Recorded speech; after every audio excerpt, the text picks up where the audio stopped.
Байдулда атабыз менин атам менен дос болгон. Биздин үйгө далай келип чыгармачылык мындай тең туштуу көп баарлашуулар болгон, мыймандар болгон. Бозого атам экөө чогуу барышчу, бозону жакшы көрчү. Бозо жөнүндө да көп ырлары бар.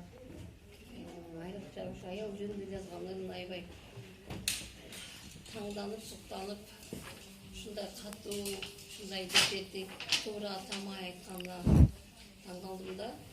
Негизи акебиз атабыздын ыры ушундай болгон нерсени ачык жарыялаган курч мүнөздүү, өзү да курч киши болгон. Мен сыймыктанам ушул Байдулда атабыз менен атам менен дос болуп, эр шаркап, чогуу ээрчип жүргөн ушундай кишинин. Небереси Карлыгач деген кызын көп айтчу. Карлыгачым деп аябай жакшы көрчү. Негизи аталар кыздарын көбүрөөк жакшы көрөт окшойт, ошон үчүн кыздары көбүрөөк чыгармачылыгына көңүл бөлөт. Мынакей сен небереси көңүл бөлүп атасың. Ошо жакшы көргөн кыздары да бактылуу болот экен.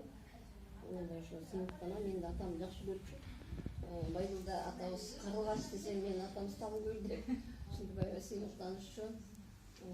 Жеңишиңер кут болсун, кичинекей болсо да сен балаң жакшы ушул иш-чарага катышып,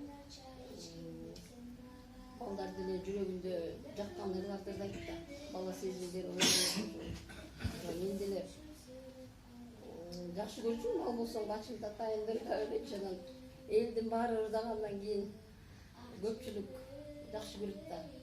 Демек бул ыр жүрөккө таасир берет да. Рахмат ушул Назира, сен аябай аракет кылып канчадан бери баарыбызды башыбызды бириктирип ушул Байдулда атабызды унуткардырбай жакшы иш-чараларды өткөрүп атасың. Сага да Кудайым батасын берип, сен өзүңдүн дагы чыгармачылыгыңда ушундай иш-чаралар көбүрөөк болуп, жакшылыктарга